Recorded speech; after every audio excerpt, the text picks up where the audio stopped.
every breath, breathe out all the stress, all the tension, and just come back to your natural state of relaxation. Lose your body, loosening the mind.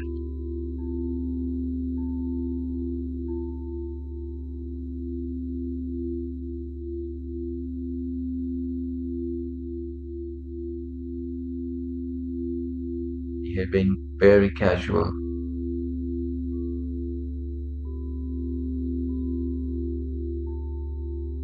Like you're on a vacation and you have nothing to do.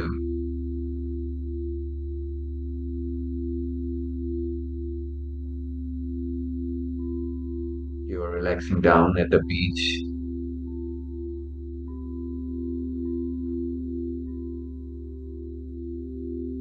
You think about the rest of the world and the things attached to you.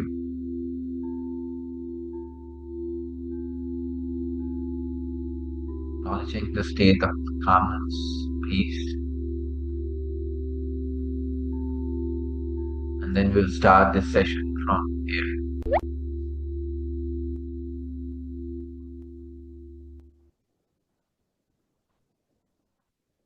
So today we do the first part, and it's better if the cameras are on. Otherwise, it would be difficult to communicate like that. So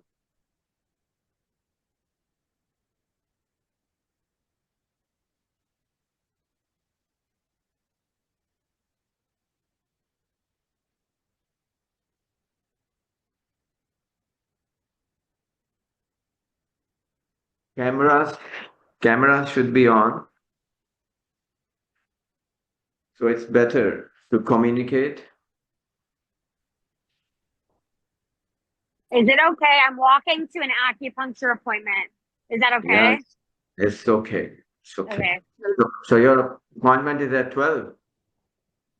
Yeah. So you'll be walking 1 hour. I'm going to be walking, I think, 20 minutes, and then I'm going to sit. Okay. Yeah, that's So fine. should I do camera on or off?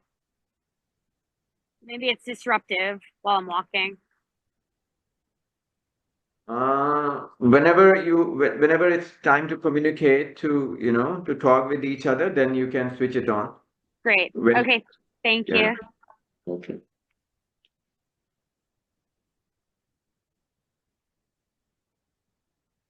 David and Shipra are having their camera off. David was on. David is on.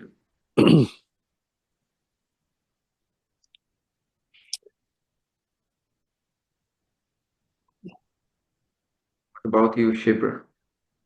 Yeah, Shipra is on now. What is okay? Clears is, and I think that Lucas is trying to figure out his camera. He was having problem. So inner child, what do you understand by inner child? So we will start like that, one by one. No, this we are not showing right now. First, we have to ask them what they think, like what is inner child, and what is inner child healing or something. What exactly it is? Whatever, and what do they expect? So, David, what do you think? What is inner child?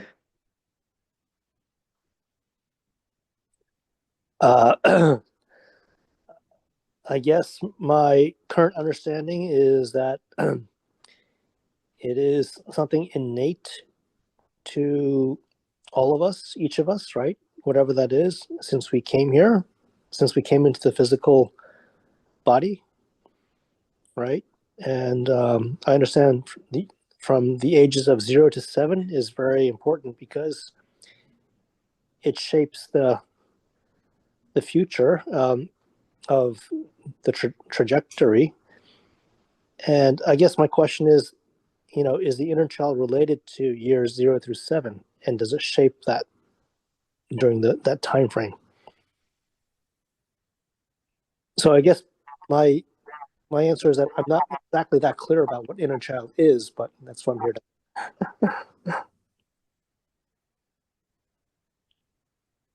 But you have an idea like that, 0 to 7, you think it's the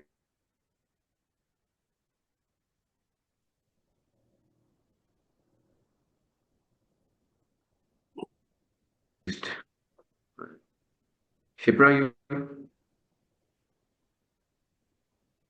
I feel it's the our younger self, like when we were young. unmute yourself. I I unmuted. Can you hear me? Can you hear me now? Yes. Okay. So I feel it's our younger self, like when we were a child, that whatever that child went through, because as children we absorb a lot. We notice everything that is going around, and we are like a sponge. So we absorb everything that is happening around. That can be good, bad, but that probably still exists in us, and maybe that is the inner child. Clear? Yeah, I agree with Shipra. I think the inner child is maybe like deep down the values that we learned as a kid that are like continuing to shape our existence, maybe like the hidden reasons for why we might feel certain things or have certain opinions that are making our life harder, maybe. Yeah, so it's more than that.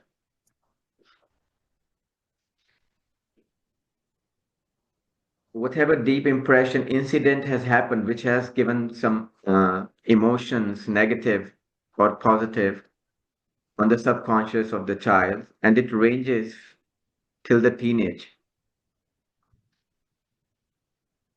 So whatever impressions, like or a certain incident which has marked a deep impression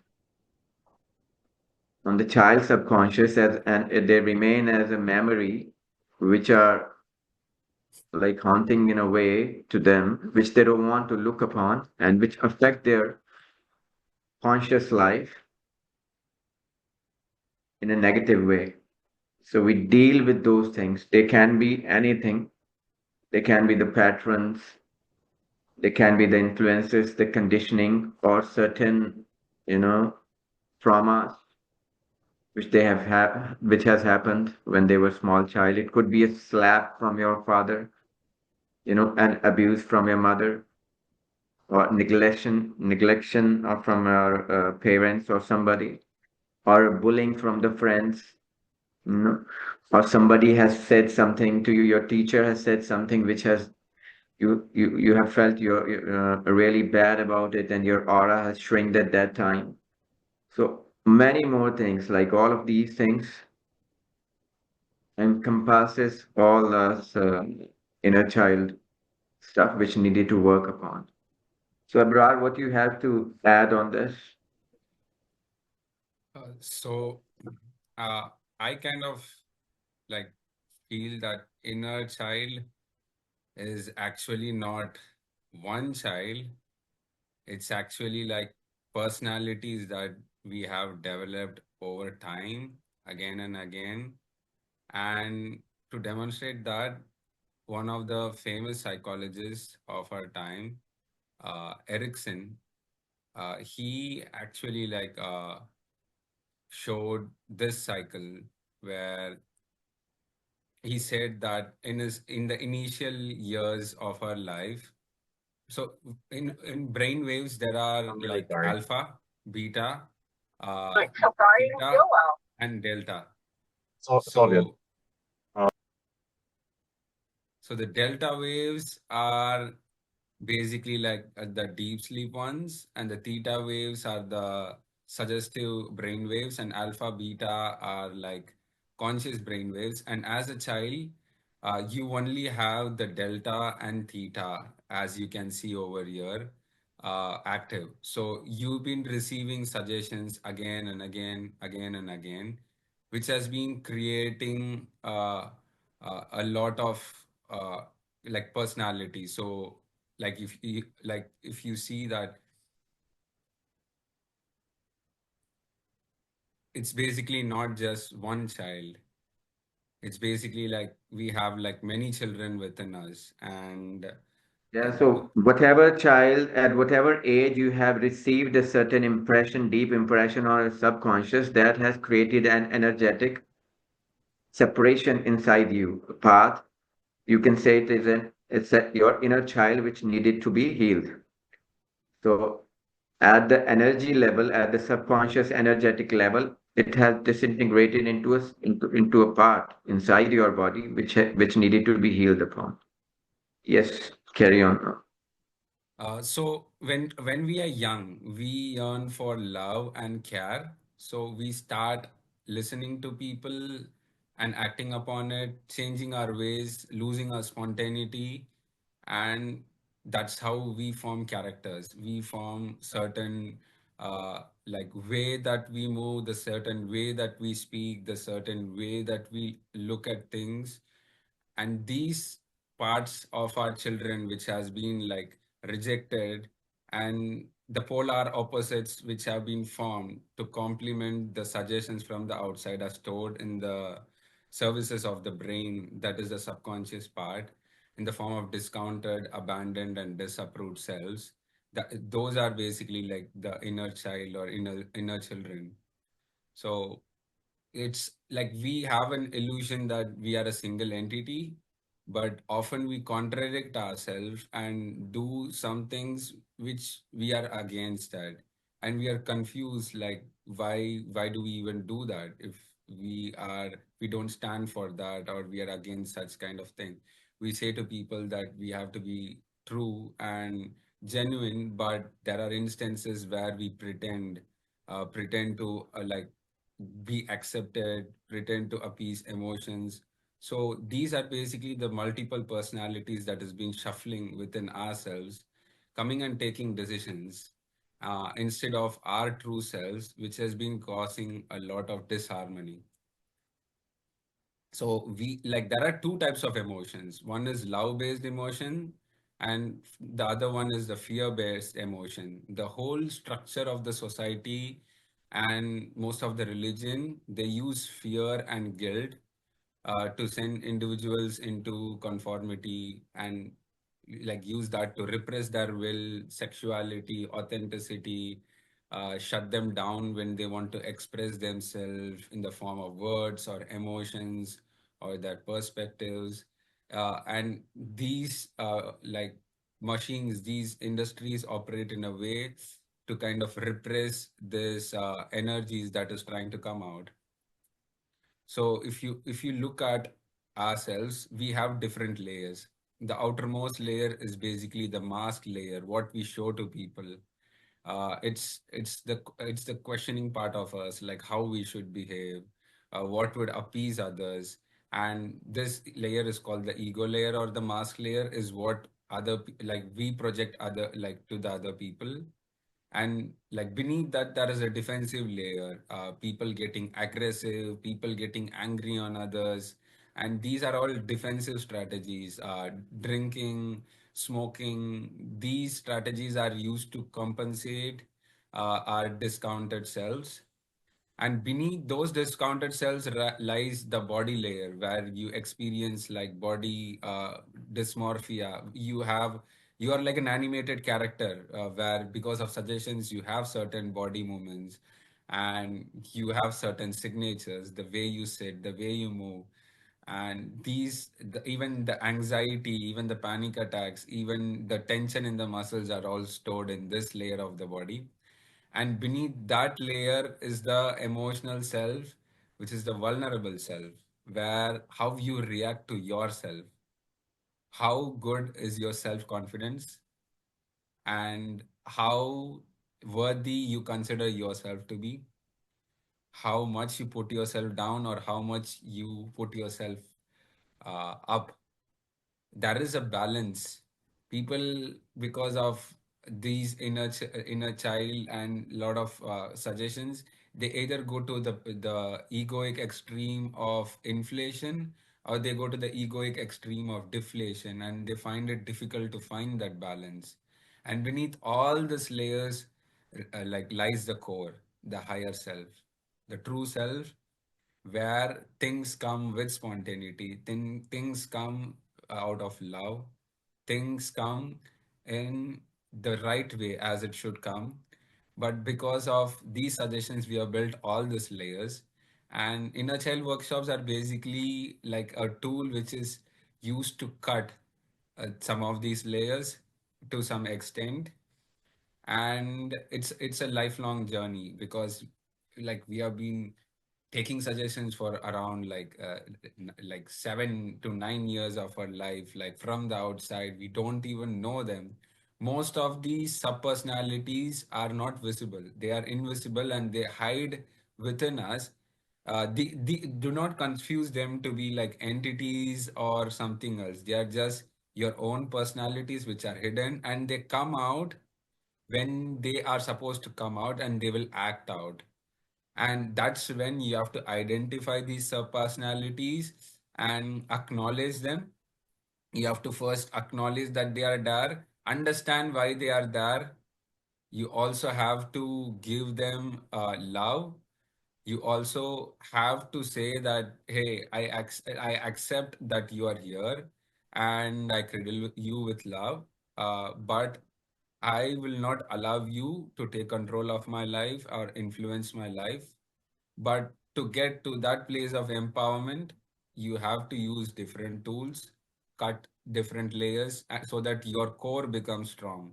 The more your core becomes strong, you become the driver of your body. And the more the core becomes weak, the other personalities and other defense mechanisms take over. Yeah, but go back and give an example of it. So, for Practical example, example how this thing works. yeah, so you are going to meet your group of friends, and now you want, like, you have some kind of, let's say, like deflated personality, egoic personality, where you don't feel good about yourself, you don't feel sufficient about yourself. So you try to act cool, you try to act sometimes in a mean way, to kind of portray, like, look down upon others, put down others, to kind of like put your like put a kind of a mirage where you show yourself as superior to the people in that group, so that you kind of like compensate that inner feeling of insecurity. So that is how the mask layer works. We pretend in front of our friends, we pretend in front of our colleagues, we pretend in front of our parents. But it all started with pretending in front of our parents. Why is that? Because when we are young, we kind of yearn for nurturing and love. And when they started suggesting from their own self of insecurity and their shadow selves, that you have to do this, you have to do that, you have to be like this. If you look like this and be like this, then yeah, you're a bad child, you're not good for each other. You started building those masks, you started putting on those masks, and it had continued like over the years. And now we've Let's ask the people here which has joined if they know anything about themselves in regard with this. So Shipra, do you anything about yourself you think in regard with this? Um, yeah, I feel I'm more in the upper two layer when I'm with a group that I don't know. It's an unknown surrounding, unknown people. I don't know what kind of people they are. I don't know how they'll react to what I say. It's like when you're in a very unknown environment, then probably I'm in first two layers. And when it's my core group, like we know each other in and out, then I think it's more like um last two layers, like the center two layers, maybe. And when you are in meditation, then you are in higher self. I think so, yeah. Yeah. Because then there's no feeling of like you lose yourself, right? So yeah, I feel so. Let's go with the David. David, what do you think, like, in this scenario? Uh, Example of yourself. I'm just thinking about what Abrar said about expectations that people put on us, especially our parents, right? Because parents' influence is very profound and deep, especially at a very young age. And how we get programmed, and I think a lot of that tends to be as a result of cultural norms as well. I want to say, for me, having grown up in the USA, but with Asian parents and setting high expectations, I think that is the norm that gets passed down from generation to generation. And I guess the question is, when you become that person because these expectations are set upon you and it's different from your core, then does that cause imbalance, right? And what does that mean because you're imbalanced? Because the set of values placed upon you by cultural norms, if it's different than who you are fundamentally, what kind of problems could come out of that? So what do you do at the level of ego layer Hmm. Right. so that so that you can work on this, right?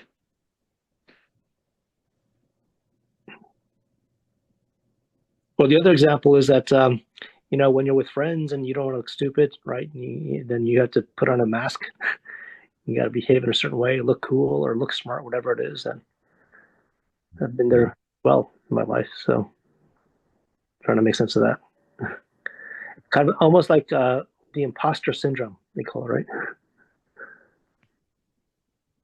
So Yeah, yeah, yeah. Once you start understanding these mechanism of the minds, the things are so clear, even the people sometimes the people who don't switch on their cameras and all the psychology is very, very clear in that sense. What might have happened during the childhood, what kind of life they are living, which is making them, not coming in front of the world, like, whatever it is, it is. So these are the, all the things which we gather along the journey during the childhood and all. For some people, it doesn't matter. They are what they are, and they are always, on the cameras. They don't mind. They love it. You know. For some people, they shy and they resist. They hold on. That they want to see others, but they don't want that others should see them. You know? So that means there is a certain part inside their being which needed to be worked upon. I see that all the time because I'm on lots of calls and I know a lot of people, they just never turn on the camera. Yeah, yes, yeah. So they are all inner child and they needed to work upon. So at some level they feel like less than or some less than like everybody, and there is so much comparison which has been taught during the childhood, you know, so that they should not feel lower or smaller than others. Could it possibly be the personality? Like we have extroverts, ambiverts, introverts. So people who are introverts, maybe they're more There is the background people, players, sort of a the thing. people who are introvert, they are never introvert all the time. With their close friends, they are very extroverts. Mm. Mm-hmm. So Mm-hmm. it's not like that. The introvert is introvert forever. Yes. So Mm-hmm. if you Mm-hmm. dissect the mind, it will come that there has been something like that. So it has nothing to do with introvert or extrovert. It is like when you are in a class or you go into a classroom, so you are there.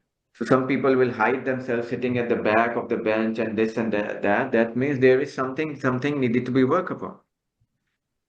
There is a class, everybody has to be there present and they have to be present equally. If they think like they want to hide themselves, so it's not introversion, but there is something has happened which has made the personality like that, which they don't want to show themselves like that. Otherwise, the truth is there is nothing wrong in showing the truth. Whatever it is, it is. But to that point, Then my question is, so we have poets and we have writers who write a book, but they're not comfortable with public gathering and people seeing you, so they're okay writing their feelings anonymously. Is that Yeah. also something to do within a child? Yes, yes, yes. That is also related to the ego. If they are not comfortable. So one has to be comfortable all the time. Even if they have a name, they have to be comfortable. Even if they don't have a name, they have to be comfortable. If somebody is a star, they should be comfortable. If somebody is just a common being, it should be comfortable. So Mm-hmm. they should, whenever there is a comparison like that. so Yeah, so I'm thinking maybe they are comfortable showing themselves, but that's not their preference. Like they're okay to come in public, but if they have it their way, they're okay to not have the spotlight. That we have some this kind of people. So I'm just trying to Yes, yes. understand, is it the inner child or is it just the different personalities that people have? Yeah, all these different personalities, how they have been made. When they were small child, so they have to look back upon when they were small child, were they like the same? Yeah, even as if, when we say different children, some children are just very quiet, very reserved, very mature at a young age, just like 4 5 years when they're not truly conditioned, like they're in process. And some kids are even 3 years old, always dancing, chatting, like very chatty kids. Yeah, sometimes it's the effect of the energy field of the house also. What's happening in the house, we don't know. If the parents are fighting, if it's a toxic environment, the child aura will be shrinking. So he will be, feeling small and, resisting and to the side and all. He will looking for a corner where he should be hiding himself and all. So it depends. So Mhm. we don't know what's happening in the house, in their house, how the, the the energy of the house will impact the child, is what you're saying, Rishi? yes, yes, absolutely. The children are like sponges. They just suck all the energies. Like the previous slide that Bra has shown, first to 5 years or something, they are just like sponges for the energies around them. So whatever is happening around them, they are just unconsciously, they are just uh, gathering it inside them. Though they don't know how to speak, they don't know how to tell anything, but they are energetically, they are consuming that energies, and those energies are making them into a being or identity or something, which are affecting their behavior.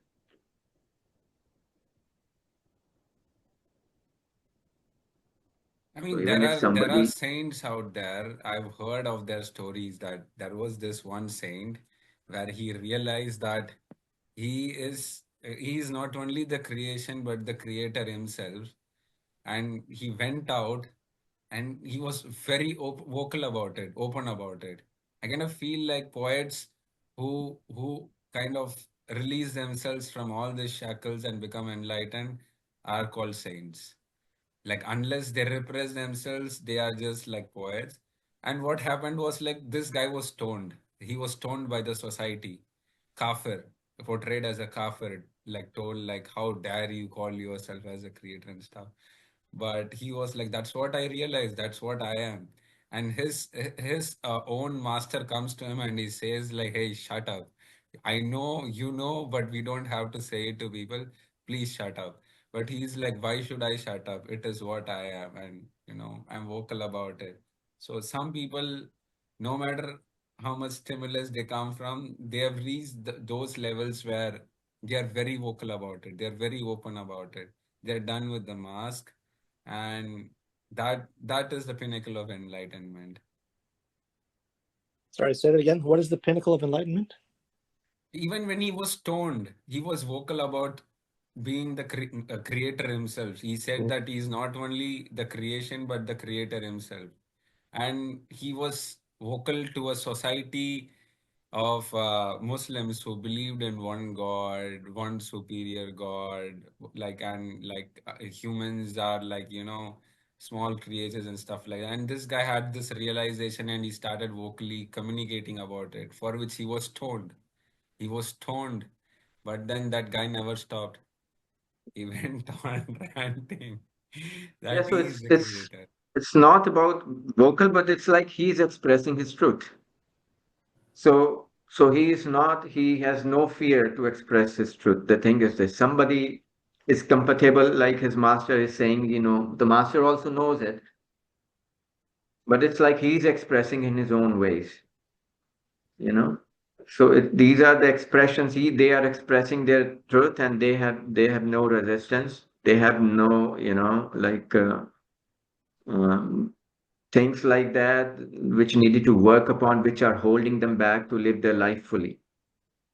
So they don't mind if somebody put garlands or somebody is throwing stones at them. They are both the same for them in that sense. So that's the reason we say when all the work has been done on the subconscious and all, the person is very much free. They don't mind it what the world thinks about them, because world is like different minds with a limited mindsets. They have a limit and they cannot think beyond it. If somebody is living in a certain country and they haven't gone out, so they cannot think beyond their country. So they have a certain limit to think.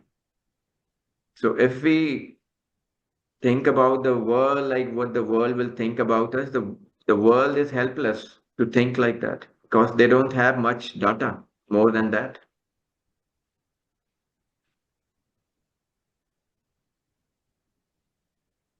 So it's like the person is comfortable because he has resolved all his inner childs or whatever pattern. And there are something more also related to it, but inner child plays an important role because it is making your adult personality as well as your ego layer also, like being discussed here. So So let's move forward. if we talk about the defensive strategies, like I used to have a client. He was a millionaire, ran a multi-million dollar No, company. we are talking about ourselves here. So you give an example of yours. So, in,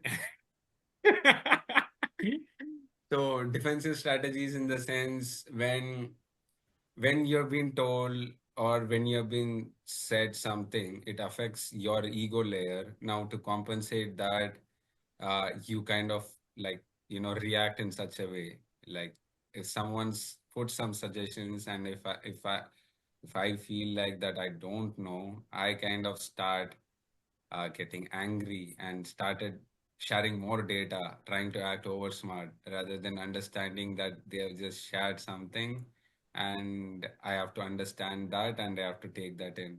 So that is one part of the defensive strategy. Some people drink alcohol to substitute their insecurity. So aggression, insecurity, and isolation, they all stay in this like this layer. And when it comes to the body layer, it's more of your body tensions and sensations like anxiety, panic attacks, body dysmorphia. These are all energy stored in your muscles, in your cells, and they act with certain triggers. Some act with no triggers. And beneath that, you have this emotional self, what you talk to yourself. How do you talk to yourself? How do you treat yourself? How do you see yourself? That's the vulnerable child, the part that most people try to hide from others, while the higher self is just there. Mute, It's just like, mute Diksha.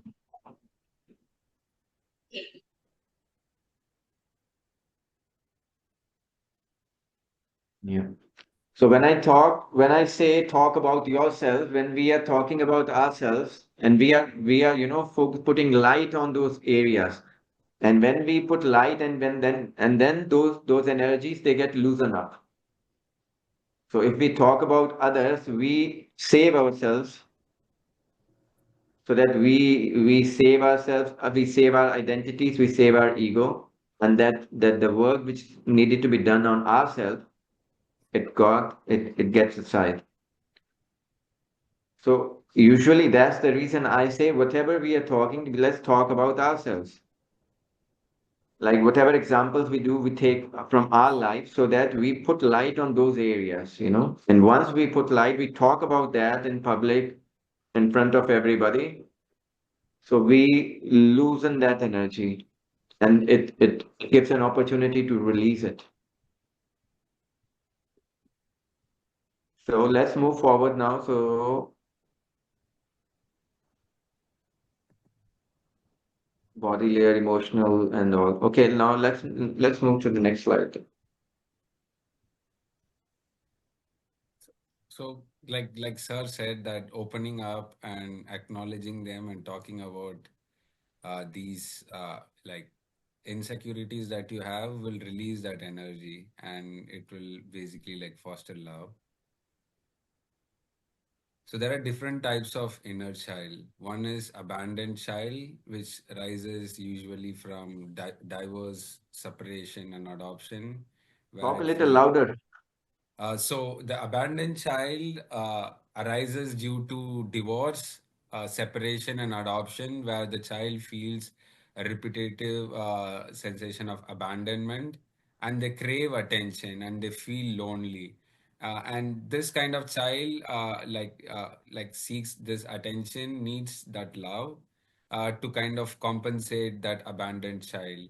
So when it comes to neglected child, the parents have neglected it, like like in my case, like my parents have said, like I'm busy with work, we have to earn money, we don't have time for you. I'm really sorry.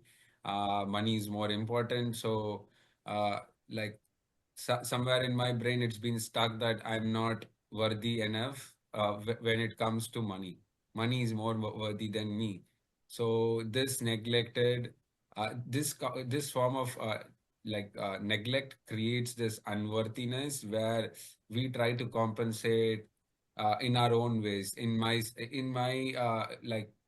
example, I try to compensate it by kind of doing something executing something and achieving something, and compensating that. Like maybe it might be a competition, it might be some kind of presentation, or it can be anything. It can be a job, or like something to compensate that neglected child, that I am important, to feel that I am important. And that is this playful child, as Shipra said, that which is creative, spontaneous, loving, free from all this anxiety and guilt, and that is our, like, the most purest and natural form of our inner child.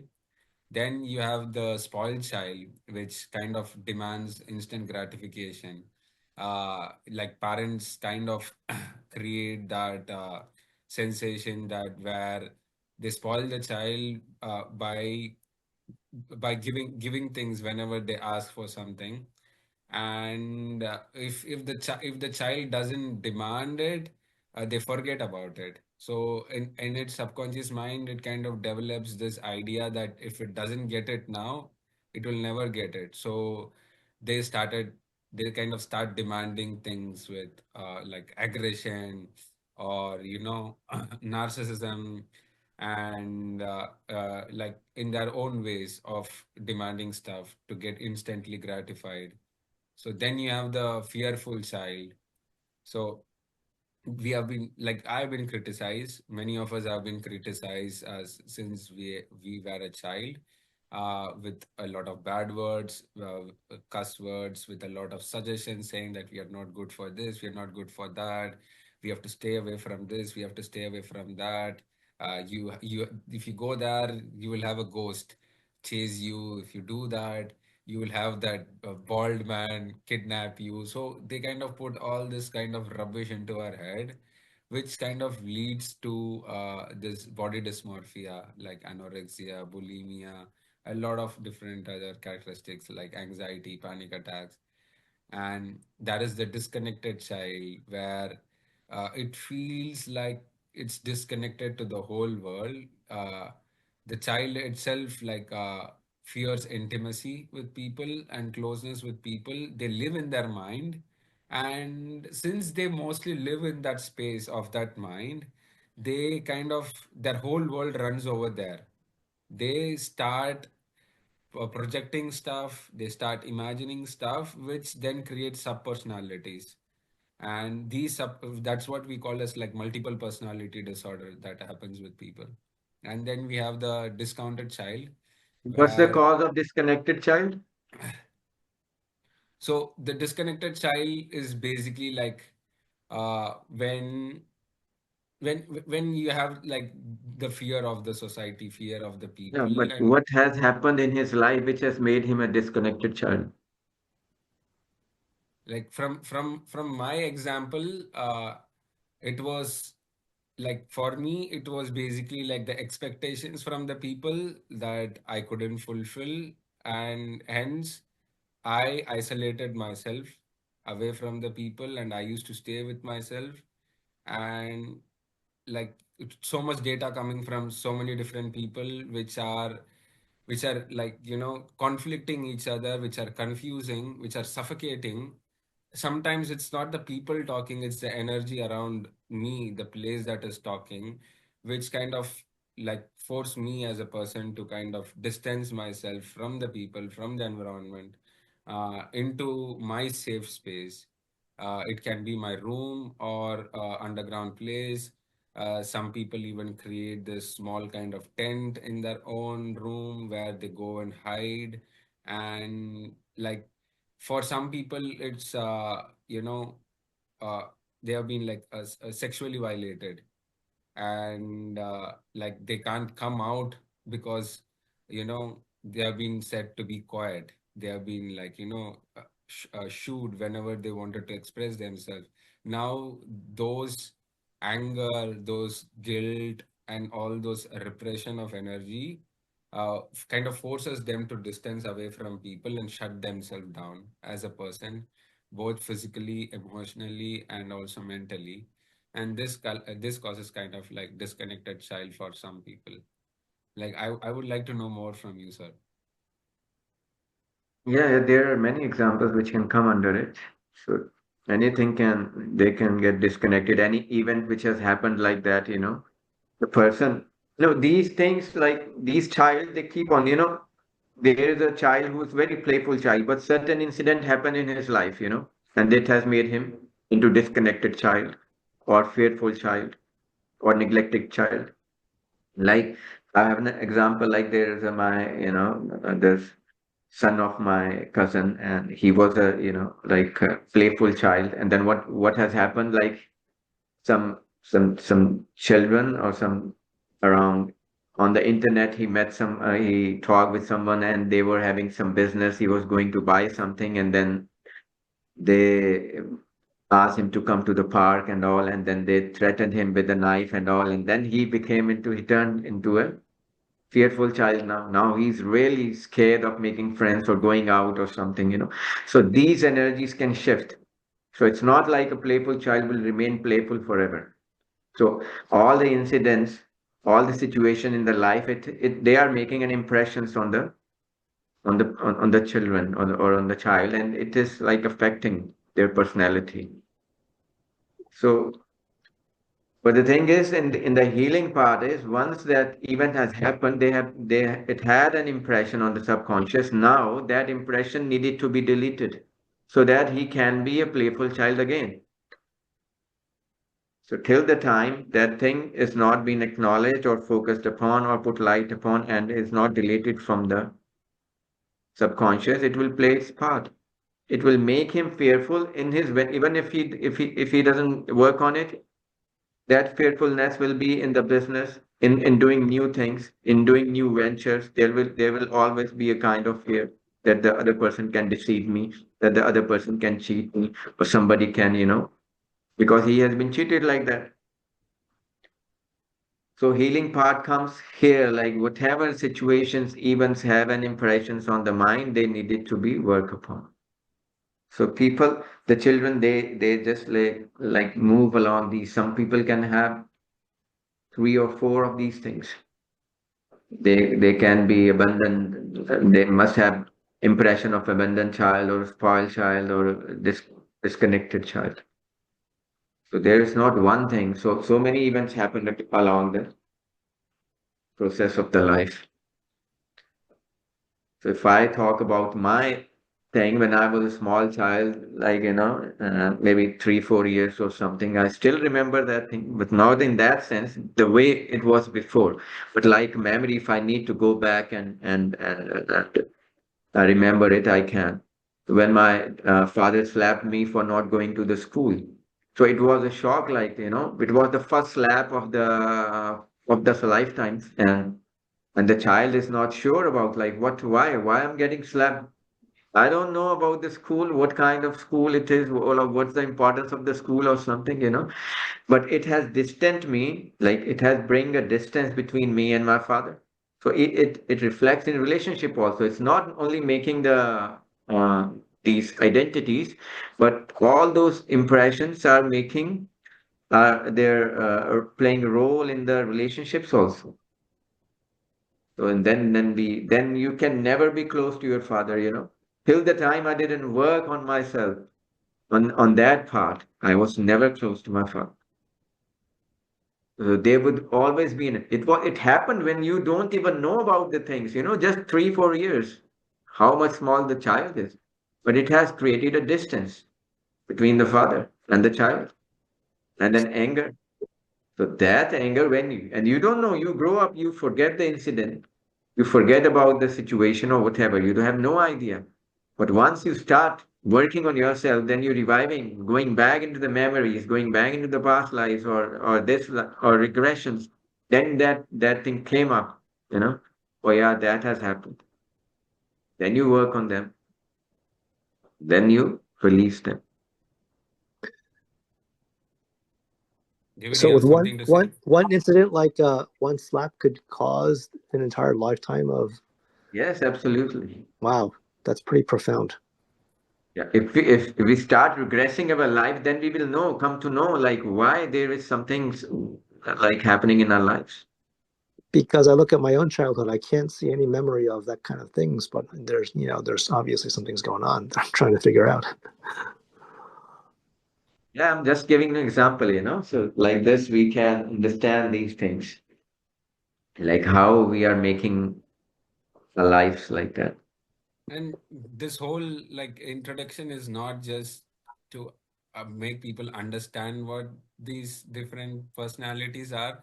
It basically brings back people their memory, and it's part of the inner child work to read about them, understand them. We even do like a exercise where we sit with a family photo when we are in our childhood, and we kind of interpret each of the pictures. By doing these activities, those sub personalities, they come out, and you kind of like those incidents come out, so that you can like be like, oh, now I remember that thing happened on that day. So, like, for example, like sir said, like slap caused him that way. I was slapped by my mother because I kind of walked away to a hotel on my own, thinking that my grandmother was there. I was slapped. I was thrashed all the way from the hotel to my home, like in the middle of the road in front of everyone. So that kind of left an impression within me.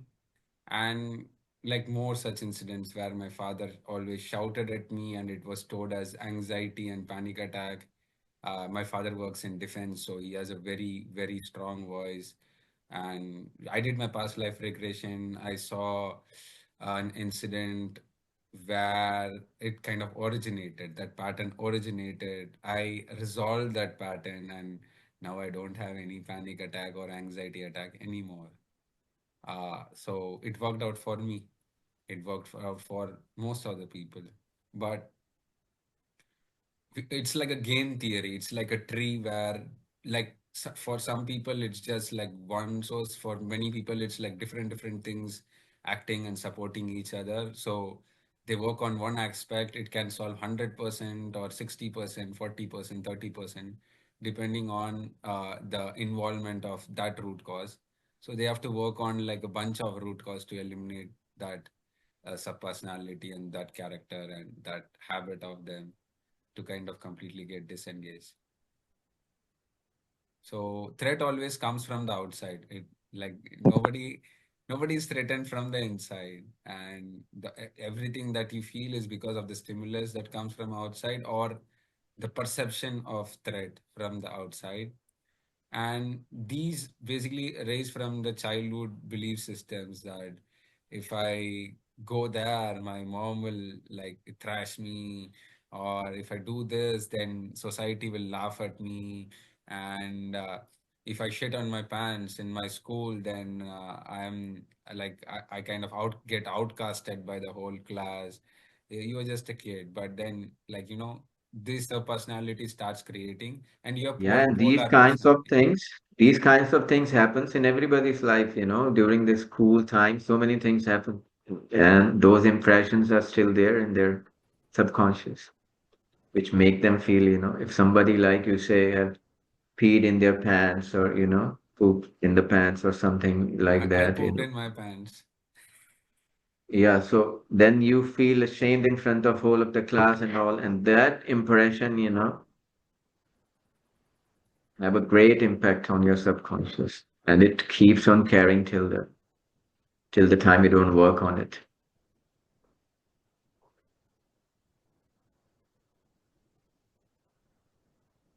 So, like, I would like for you guys to answer these bunch of questions. Like, who's it in your life that you can take a paper and write it down? Who's it in your life that you cannot stand? Whom do you hate or judge? What political figures that you hate the most? And who do you overvalue or undervalue? And who is so wonderful that you feel you're nothing in comparison to them? It can be Elon Musk or whatever it is. But then, yeah, you can try to kind of like write answers to these questions. Yeah, so just write this, write these answers, then we'll start forward.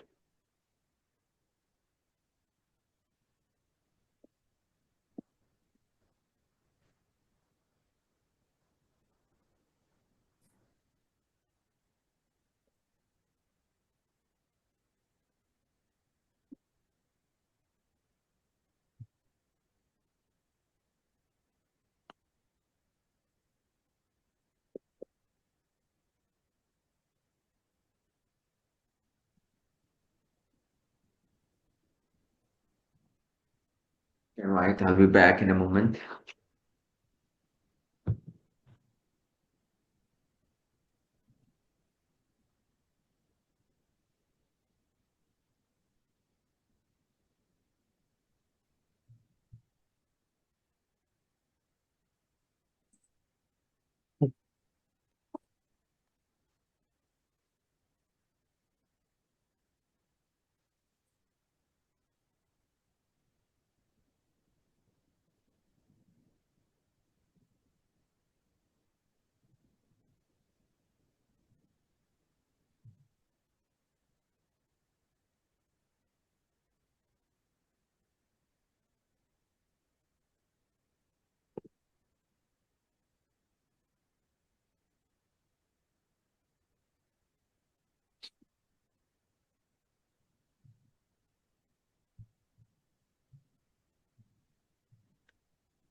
So everybody has written.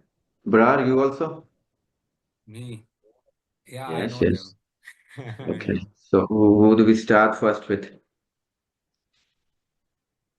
We start with David.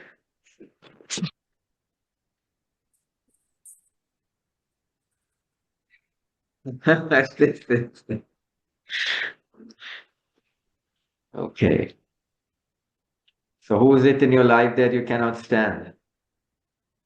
Well, I guess the obvious answer is people in your family because they're so close to you, right? So, Yes. I mean, it's not consistent, but there's sometimes I can't stand my brother, can't stand my wife, Yeah, sometimes, yeah. right? Not consistent, but there are moments where like you just can't stand the other person. Um, I was almost afraid to kind of write that down, but I just said, this is what comes to my mind. And I guess the question is, how do I resolve that? How do I fix it? Yeah. Yeah, we are going there slowly, slowly, moving towards that. Yeah. Yeah, bro. Uh, in my life, it's basically my dad. Like everything over there is like the one whom I cannot stand is basically my dad. The one whom I hate and judge is basically my dad. And the political figure that pushes my button is also my dad. Who do you overvalue or undervalue is also my Your dad dad. is a political figure. How? Yeah, he's like he's a very good politician than most politicians out there. So he's in politics as well. He's not in politics in the sense he plays a very political part in the family where So this he's question is okay. he's that uncle who kind of goes and resolves problem of families and even messes people like with suggestions. So Mhm. on that aspect, like he's like that head of the family in the sense he's not only head of our family, he's the youngest son of his family, but he still is in charge of his family of like 10 children or something like that. So it's the same guy. And who is so wonderful that I feel nothing in comparison is against my dad because he's such a cool guy. He's been in defense. He's done a lot of cool stuff. I appreciate the kind of the value that he added to the country. So it's everything's dad. So who do you overvalued or undervalued will also be there. So Yeah, all the answer is dad to all the five questions you mean. yeah, yeah. You need to work on this would not be like that. There would be something else also. I mean, my dad is like everything becomes very, very diluted and timid in front of my dad's image that is held with me because Now you just go back into the time. You see, who is so wonderful that you feel you are nothing in comparison? Haven't you met any sage in your life? uh on that aspect, yeah, I met you. I also met like Sean O'Sullivan from SOSV. So I've met those wonderful people who are So how really do you say successful. that? So are they less wonderful or more wonderful than your dad? They're way more wonderful than my dad. So so here the mind plays like that, you know. So we have to be careful. Okay, so David, so rest of the questions, who do you hate, judge this and that? So Yeah. you So who do I hate? There are some former colleagues of mine at work, companies. And number three, what political figure? Donald Trump. Uh, Number four, who do you overvalue, undervalue? So I overvalue my family, my wife and kids. I undervalue my dad. Um, and who's so wonderful that you feel you are nothing in comparison. And this is subjective, of course, but for me, I'm in the field of entrepreneurship. So figures such as Steve Jobs, whom we all know in some capacity, seems to be out there. He's a person that I think many people may want to emulate. Great. Let's go to Shipra now. Okay. Um, so my answers might seem politically correct, but I really gave it a good thought. But like most of them, okay, I'll just read them out. So, who is in your life that you cannot stand? And I really gave it a good thought, but there's nobody. Not constant, like not the people I constantly interact with, nobody there. But yes, off and on, I do meet people who I cannot stand, mostly who don't keep their words or who lie or who don't like who have trust issues and show offs and all. But that's very like I can distance myself from them. And that's like you go out, you meet all kind of people. So I do meet people who I cannot stand, but that's not constant. And who do you hate or judge? And I thought about that. I think hate is too strong a word for me. So I dislike people in a way. Like the next thing is judge. Yes, my relatives, at times my own family. So it's very circumstantial. My relatives, if they hit my ego at times when they say something point blank and blank at me, then I'm like, okay, this person is this. So that's more like a judgment. At times, dislike for a short while. But I don't like, I think hate is something which will be constant, and then you don't want to hear about them, you don't want to talk about them, and you like hate them. I don't think I have that feeling for anyone. Yes, dislike, definitely. Judge, definitely. Um, what political figures push your buttons? Actually, no one, because it's like I don't agree with certain people, but I do understand they have their own perspective, so I can shut the television off or do not follow them or like unfollow them and don't hear them again, like more often, and hear people more often who like I resonate with. But I don't think anybody can push my buttons by just saying, anybody unknown can push my buttons. Only people who I know can really push my button in certain way. So no political figures. Who do you overvalue or undervalue?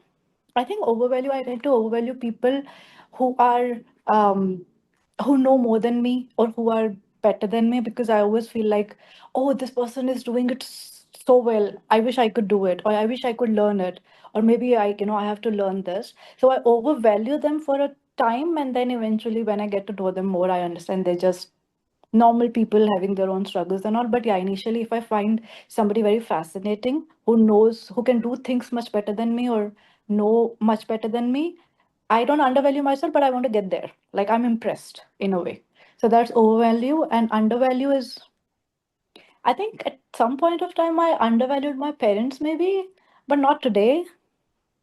Maybe I think it's very circumstantial for people outside my family.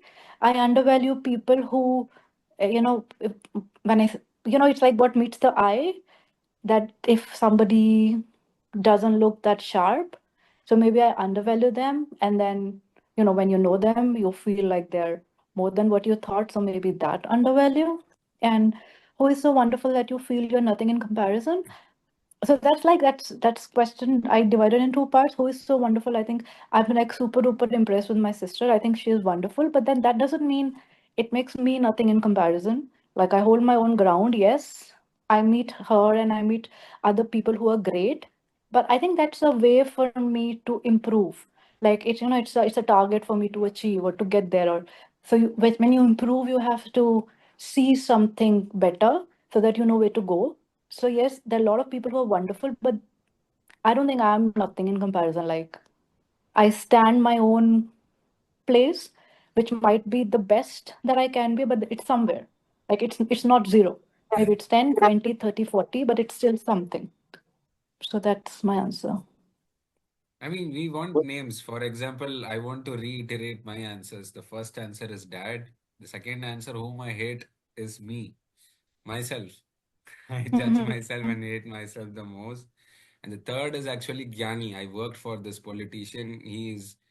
I don't want to speculate, but he will do anything to win, and anything in the sense anything. He won't even care about others' life or livelihood. He is ready to do anything to win. And I know him because I work for him. So, who who do you overvalue or undervalue? Like I overvalue the women in my life, and I undervalue my friends. The people who are there for me, genuine friends who help me out, and wonderful like person is Sean O'Sullivan and Rishi sir. So like if it is names, then it's easy to kind of put the characteristics that they have. Mm-hmm, mm-hmm. I feel, like I said, hate is too strong for me, so I don't have a name for that. But judgment, like I said, relatives, friends, even family. So it's very circumstantial, like I said. So I'm not sure how to give you names because if I give you a name today, it might be just for today, and tomorrow it's gone, like it's I mean, just resolved give me because a we name for spoke. today. For today. Give me a name for today. My relatives. If it's judgment, then yes, my relatives. Like I can take names, but you don't know them, so it can be like I some mean, but relative. But yeah, yeah, you can write it down and yeah. okay, for today, yeah, because but it's so subtle. Like judgment is so subtle that it's not in my head all the time. When I speak of about somebody and they're like, oh yeah, she said this to me, that was very rude, or she's I don't know, not a very bitchy person or whatever. But it's very subtle. Like it's not eating me up. I'm not holding that grudge. Tomorrow when I meet her, maybe I'll meet her nicely and then just move away. It's not that I will never speak to this person. I don't have such harsh, I don't have sharp, like strong grudges or something against people. So I when I have say I grudges. hate Okay, let me. myself, I don't have a grudge against me. I just hate Yeah, myself, yeah, but that's I what I'm don't saying. have a grudge against me. Yeah, I don't know how to give you names because it's very strong. I distance myself from people when the hate or when the judgment or when the dislikes starts increasing, and I know when to exit, so I don't let it reach to a point of hate when I have to exit. Like there were people I've met, very toxic people, extremely toxic people, friends, extremely, and I was stuck. At times you're just stuck there when you're living with a roommate, and then you're very toxic, but you cannot move one thing or the other. But But I you maybe know I those hated them traits, for. right? You know those traits, right? Which kind of trigger that emotion. Absolutely. And I hated them at that time, maybe because they were doing so wrong to me. But today I don't. It's like, it's like when you move away, you see things in a broader perspective and you understand there was something wrong. Like a toxic person's mind works in a strange way. So they're basically ill, they're basically diseased. How will you hate a person who you feel cannot fix his or her own life? Like hate is a No, very strong word. Yes, this I is not dislike the about person. judging them. It's just about Mm-hmm. identifying that person and the traits around them. So Mm-hmm. that if you look at the next page, it's basically like once you understand the traits of that Mm-hmm. person's, if you Mm-hmm. observe it closely, you have some of those within yourself. For example, my dad is a controlling person. Mm-hmm. I kind of like, I can't stand him because of that. And guess what? I have that controlling nature within me too. And hate and judge, it's me because there are a lot of things I say and I go exactly opposite to that. And Gyani, the politician I told you about, I will do anything to win. I'm I'm afraid of that. I'm scared of that. I will do anything out there to win.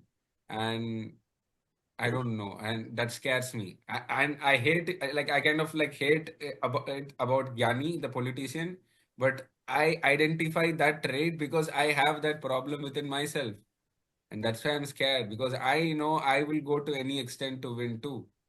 So Mm-hmm.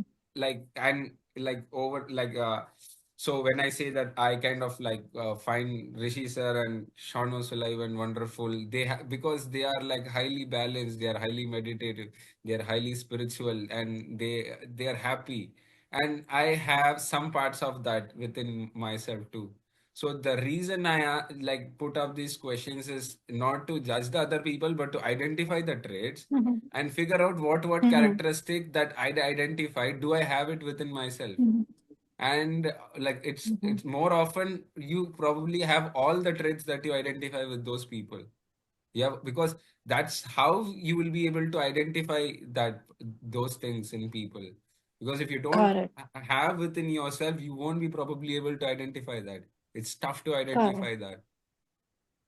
Got it. Just one addition on that. Like you said, controlling, your dad was controlling. So that's something I can resonate with because my mom was controlling. And that's like controlling to an extent that, you know how typical Indian moms are. They want things to be done certain way, whether that's right or wrong.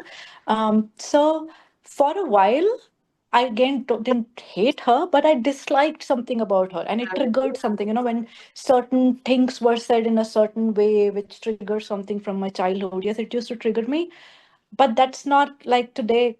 I don't know what healed what, but today I don't feel that. I just feel a lot of love for her. I just feel like nobody's perfect. What happened was because she didn't know any better. And when I say that, some years back, it was in my mind. How you explain yourself. No, it was not her fault. It was the best she did. But you feel still, you still feel that trigger when you are in a conversation.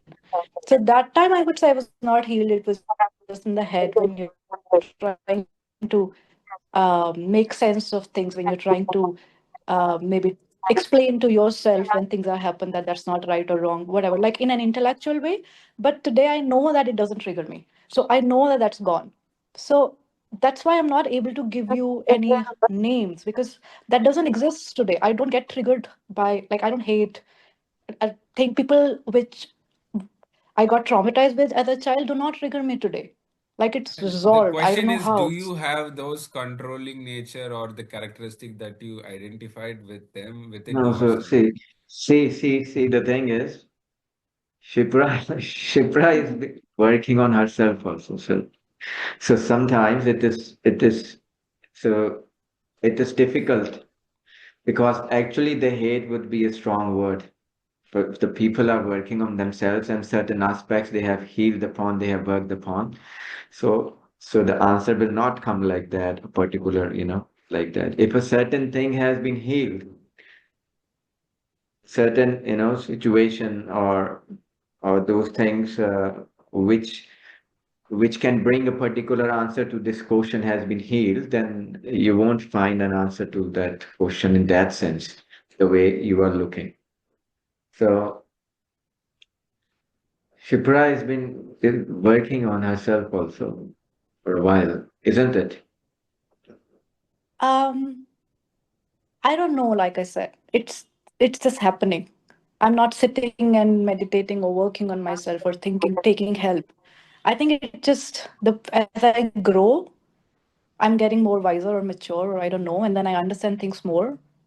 I don't know. Yeah, But it's just happening. happening, but we should know also how it is happening. Because if we know the Mhm. process, then it's better, like how it is Mhm. happening.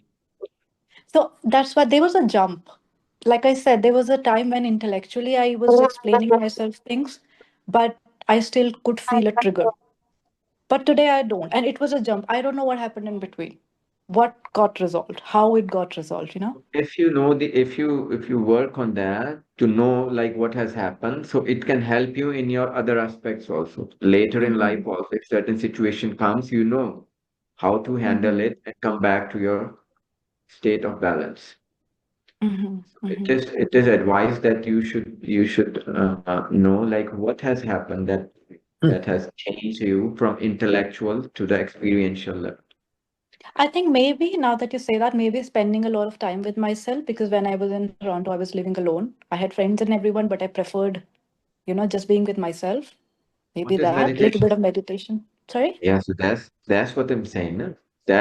When you are saying, look, I don't do meditation or something. It's not like that. Yeah, on Unconsciously, and off you are meditations. doing Yeah. it. Yes. Mhm. Then you Yeah. are working on yourself. Then you have an intention to work on yourself. Then you have come to learn Reiki also. Then you have practiced Reiki as well. So Mm-hmm. many Mm-hmm. things constitute to it. Yeah. Yeah, that makes sense. Yeah. So it doesn't happen by itself. So there Mm-hmm. are certain things happening on our part which is making a particular result. Yeah. Yeah, no, you're right. But then my point is, I didn't do meditation to resolve my life. I did it because I loved it. I did Reiki because I was interested and I liked how it felt. And I think, yeah, its byproduct is that the traumas got resolved or whatever. Yeah, if you don't do it, then your situation was like that before. Mm-hmm. Mm-hmm. So you can say that you were enjoying it and Yeah. intentionally you did not focus that I want to get rid of this thing, so that's why I'm doing meditation or this thing. But that's a Yeah. byproduct of it. Yeah. Makes sense. Yes. It came to your mind like let me do meditation. You didn't have expectation. That was the Mm-hmm. best part, Mm-hmm. and that is it's playing its part. Yeah. Yeah. No, totally. I agree. David, you So those identified things as huh? any character? David, did you identify any characteristic? I was just going to say I have similar experience. I mean, the second question about hate is a very strong word, and even when I thought about the people which I was in a very ad relationship with, even now, as I think, it's not really hate; it's experience. And so, I'm also working on myself, and the question is because you work on yourself, that perspective change of other people, right? Is my question for myself. Um, and I think in some ways I'm less triggered now than I was a couple of years ago, probably. Yeah.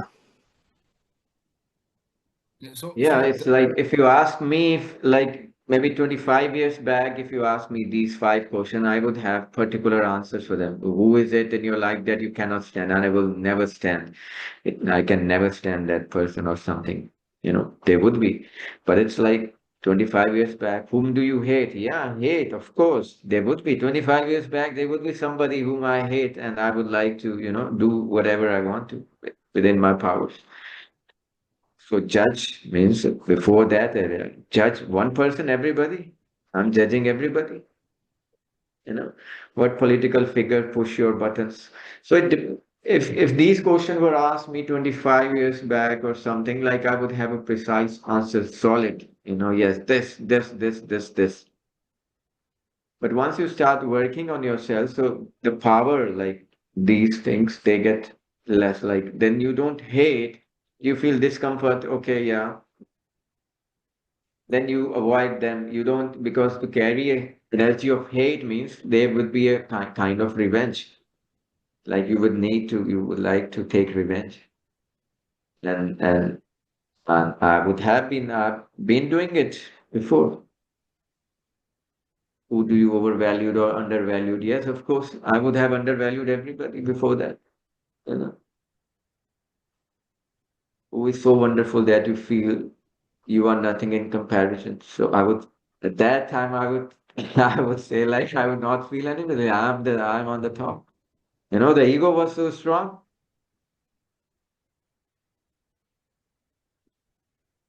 And if I would say, if I see the mechanism of the mind today, and I say I was the most egoistic person. So far, I haven't seen such egoistic person till now, the way I was. But it is like, long time back. So, so if that time these questions were being asked to me, so I would have precise names and all those things, and I would have told you what I'm going to do with them and what I would do to them like that. And when you have power, you can do anything. And we were stars, and we had power also, we have name also, we have everything. You know? So you can know the how much ego that would be, like of those celebrities. I'm just thinking the leaders of countries like Russia, yeah, they should work on them, shouldn't they? Sorry, I got Leaders your of voice got leaders, I think disconnected. Putin must work on himself. the leaders of certain countries in the world today, they should work on themselves. Well, everybody has to work. They have to live happy and peace in Yeah. harmony, You balance. see some of these Everybody has. groups that torture their people, and like you look at recently Syria, all the kind of things that come out of that. You look at countries like North Korea and some of the stories, and you have to wonder, how can the leaders of these countries perpetrate such atrocities? Yeah, when you have a leader, you have power, and power gives you arrogance, for arrogance and this ego and everything. It plays its part. So it's not easy to digest power also. If somebody have nothing, it's fine, It's like he say he don't have anything, so what he should be proud of, or what he can do in his by his end.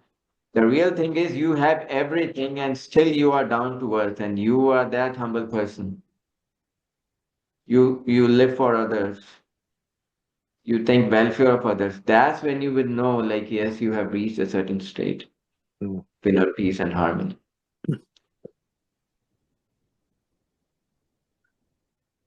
When you have power and still you are a normal human being, an ordinary person. An ordinary person is ordinary person. What maybe if he has given power after later 1 year, he will become arrogant. We never know.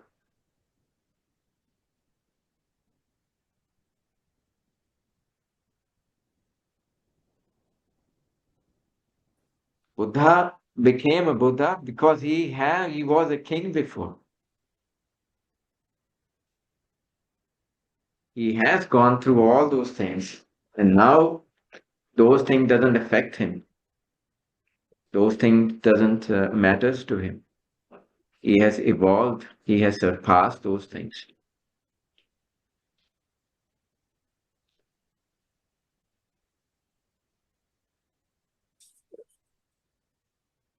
So, Brad, you have more list of questions like that? Yeah. How many? How much pages? So one exercise is like primary cells and secondary cells, which we will be doing in shadow work. And we will talk a little bit about shock and fear and where we will ask these questions. So maybe I think that we can do on the next session, the next part, or you want to do more? Shipra and David, it's up to you. You want to carry on, or we can take a break and we can do it the next time, the rest of the thing. Are we going to do this every week? What is the schedule of this? Next week? What is the schedule? Inner child work? We can do it in we can do it tomorrow as well, if or in couple of days, and then by default every Saturday or Sunday we at once a week we have something, so we can carry this also.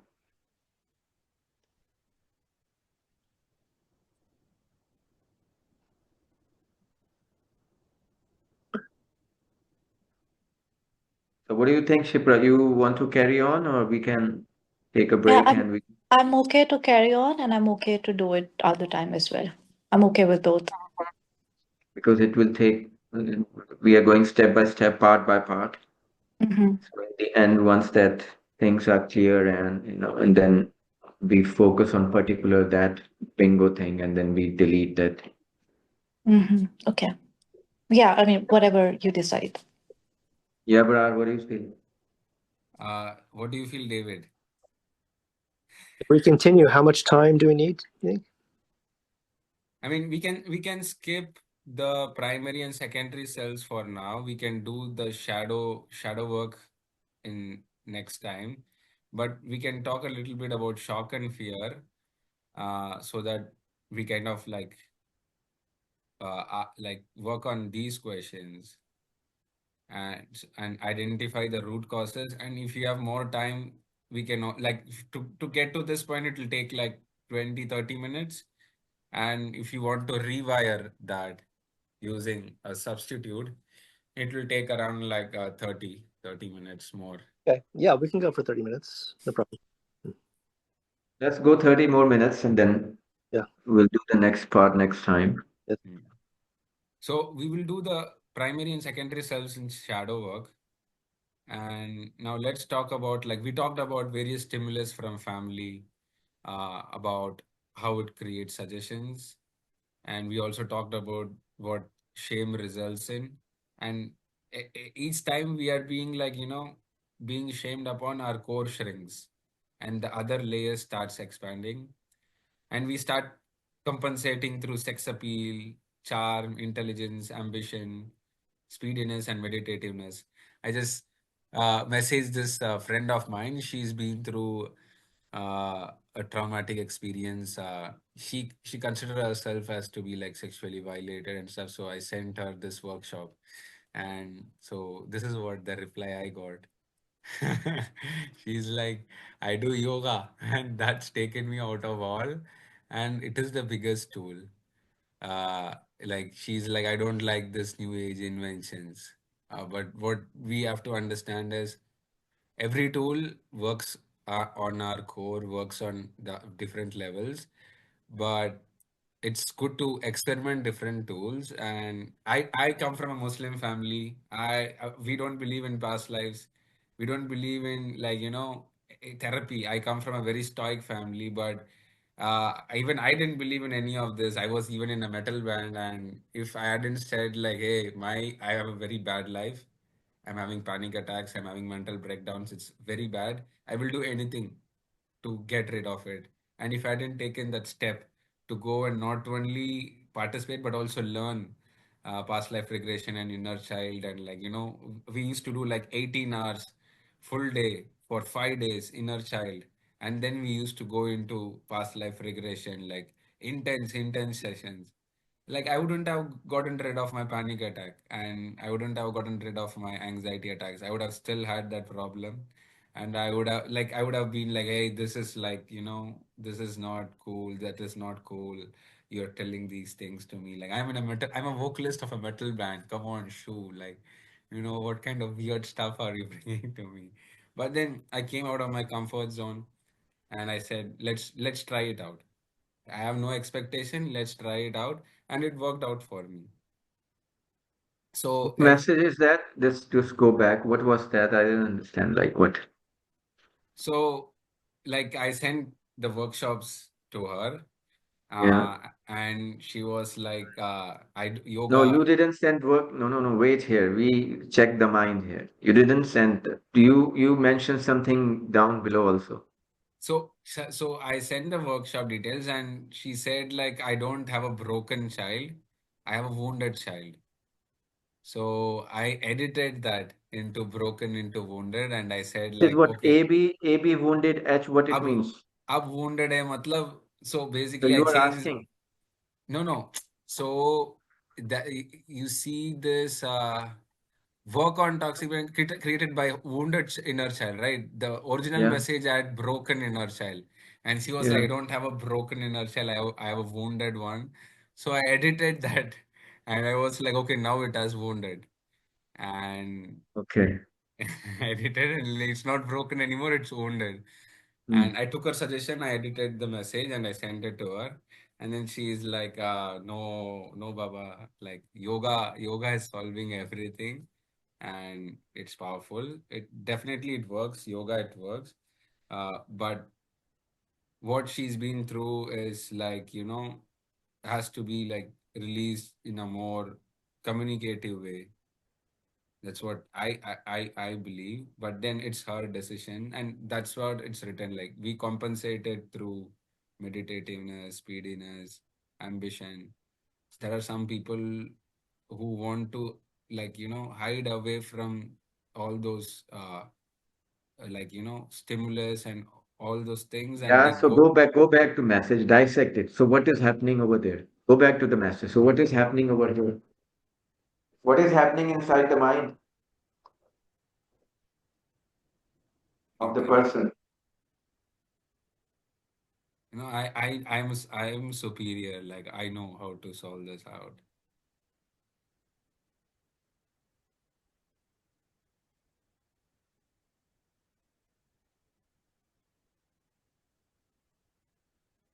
So anybody else? I What see a is very closed mindset, like a little bit of ego. that what I am doing is right, and that's the only right. Like there's only one right, and that is what I'm doing, and everything else is false.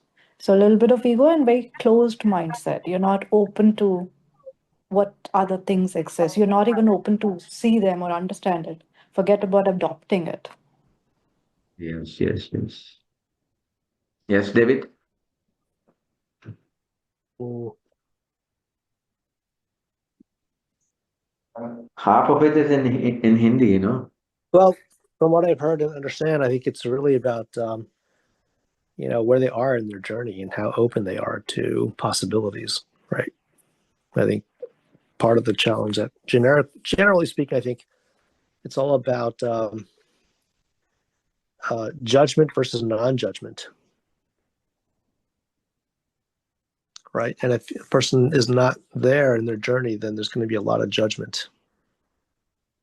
Yeah.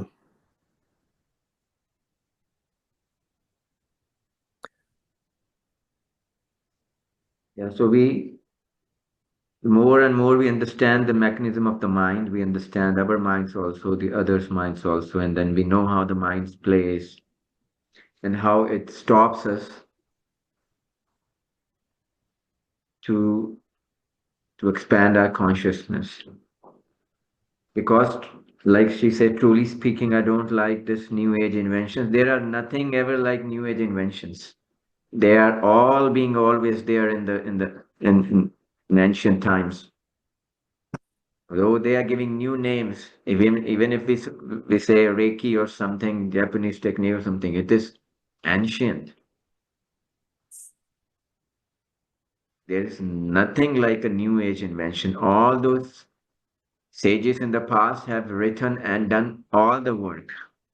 It's like people take one page and they name it a new name and then they call it a new thing, and the people don't understand it. They think it's a new age thing. They think a tarot is a new age thing. People, sages used to take a leaf from the branch and tell and predict and do the everything by seeing the patterns. The science is the same. It will always remain the same.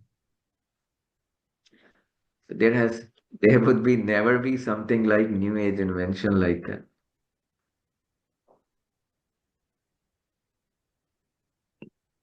But yes, like it's I like those religious people, which are very orthodox. My religion, my God is the highest one, and rest of the gods are the lower ones. And then they fight for their gods. Yes,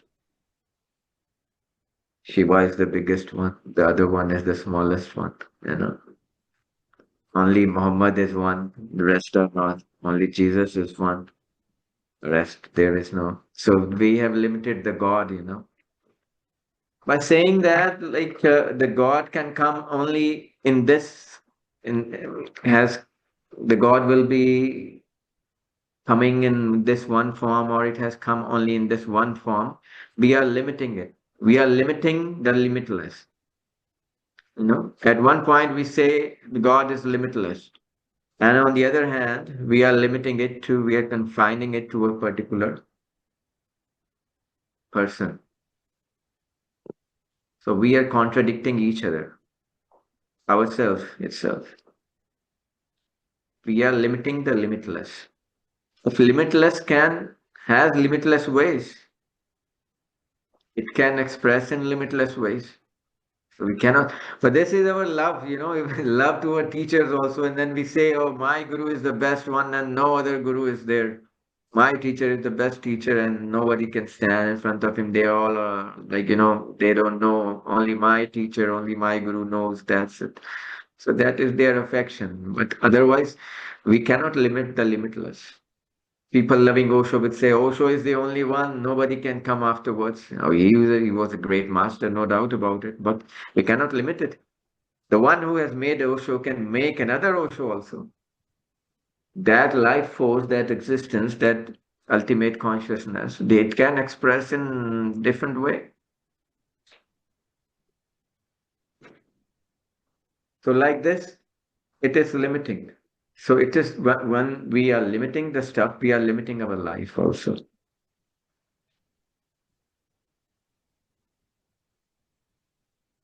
So this is good.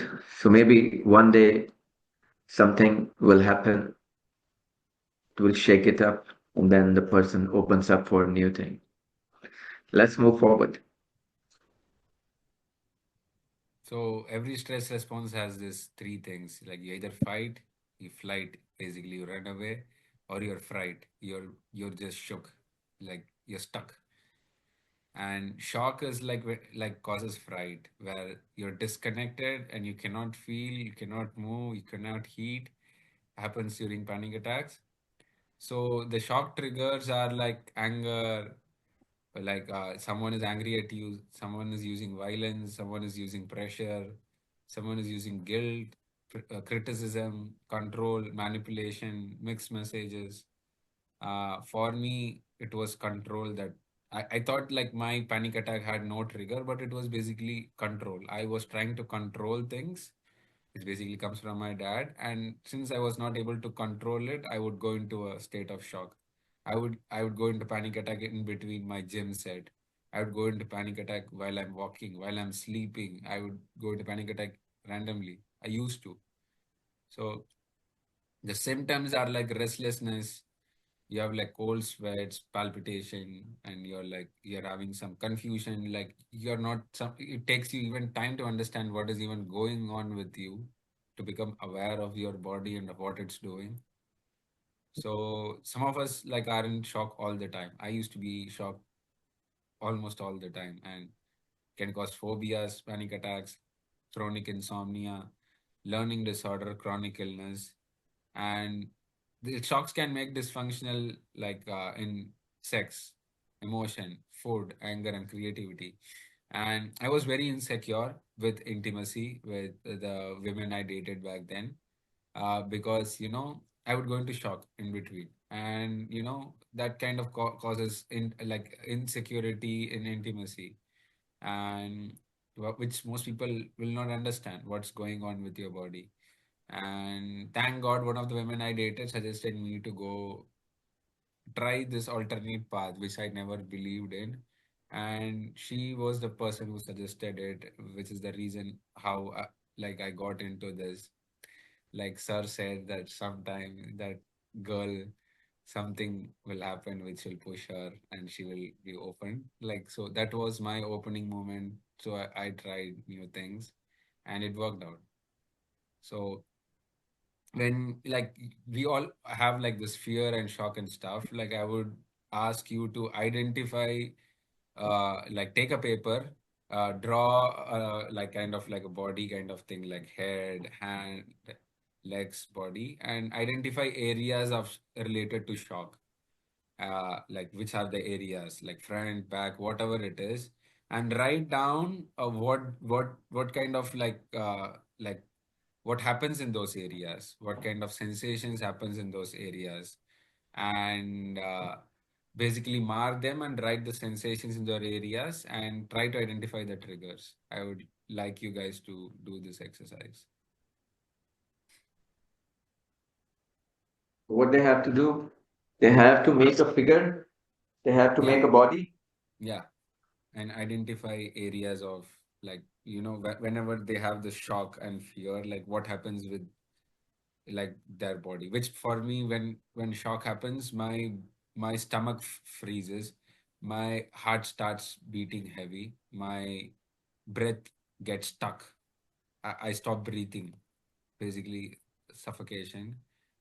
And soon it evolved into something like a back pain, like, so it can be different for different people. So like mark those areas of the body and write those sensations. They feel shocking sensations in whatever areas of the body, they should mark Yeah, those areas. They should make first a figure of a human being, and then wherever they feel that whenever shocking situation comes to their life, so they feel it on that level or in those areas, so they should mark those areas, yeah. right? They should write whatever feeling they So feel over there. basically, like, for me, like, I'm kind of like,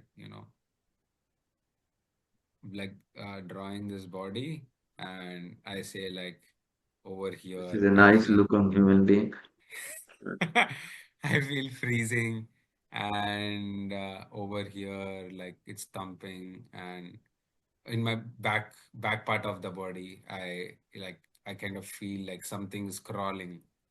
So I feel something is crawling in the back of my body, and my palms get sweaty, and my legs get frozen. So I want you guys to kind of like draw and write those things, annotate those things. Okay. So that's the work for you guys.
Done?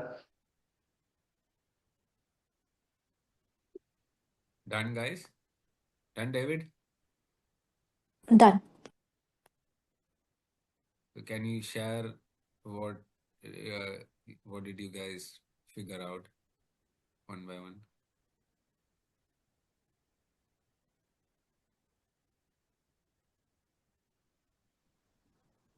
Starts with David.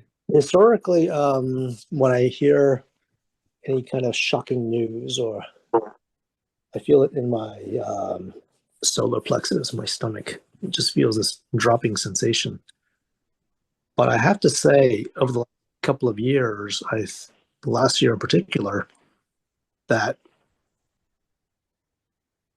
I'm not shocked anymore. If that makes any sense. I don't feel that, or maybe just it's because of how I react or respond or observe any externality that happens, any kind of news that happens. And when I observe it, then there's less of a bodily, a visceral reaction, I want to say.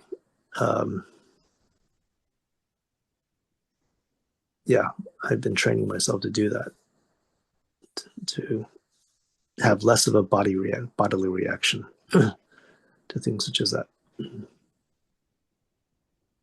I don't know if that's good or bad, but I'm just sharing with you my observation.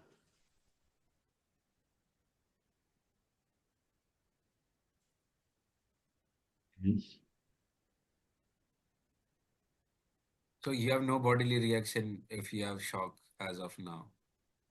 Mm,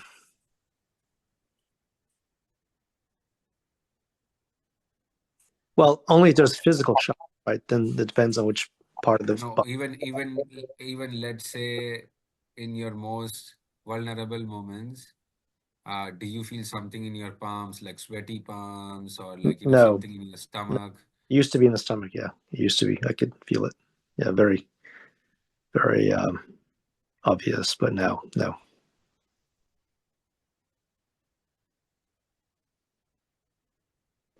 So that's I'm not sure if it's good or bad, or if it's normal or not normal. Sure.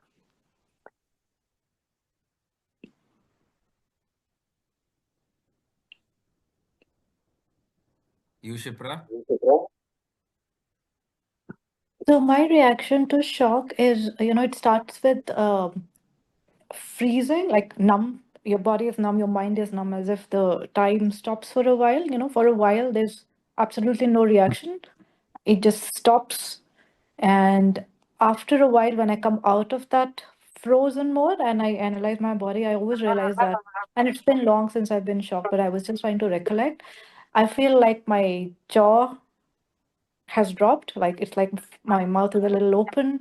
I've not been breathing for a while, so there's a gasp for air, like this after you come out from that frozen time, and then my stomach drops, and the heart thumps, and legs are a little not weak, but like yeah, like you want to sit like that. And you've drawn the picture and noted all this down, right? Yes, I have. Yes.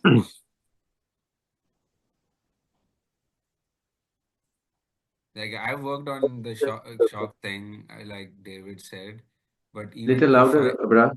I've worked on the shock thing, like I've eliminated panic and anxiety attacks, but even now, if there is some kind of like a sudden assignment or like something with a close deadline, like I kind of feel like my body, like it's very subtle. It's very subtle.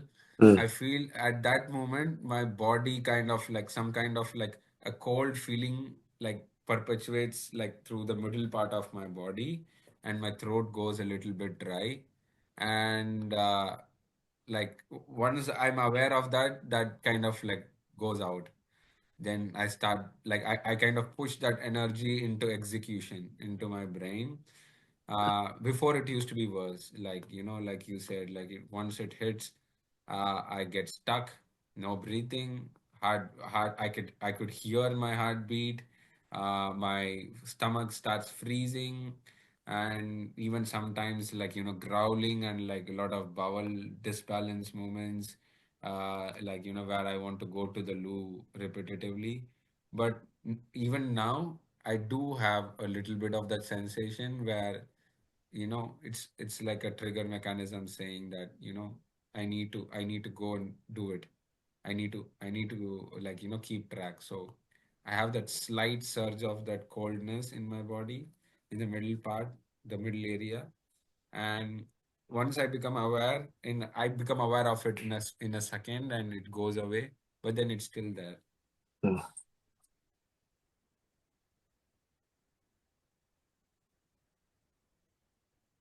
Yes. Let's move forward.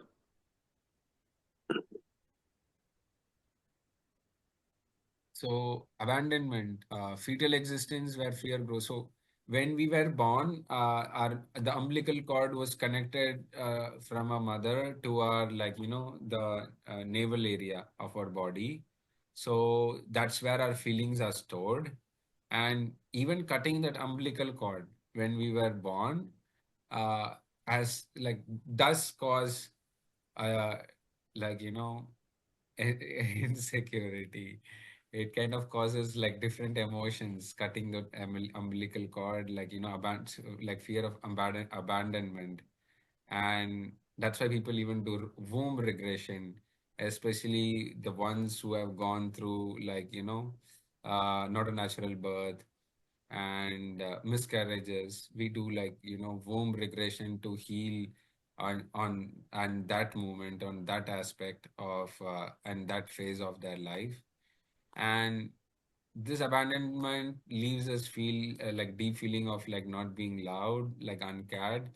So it manifests into deprivation, panic, and terror. And it's like it starts very early. It's very early.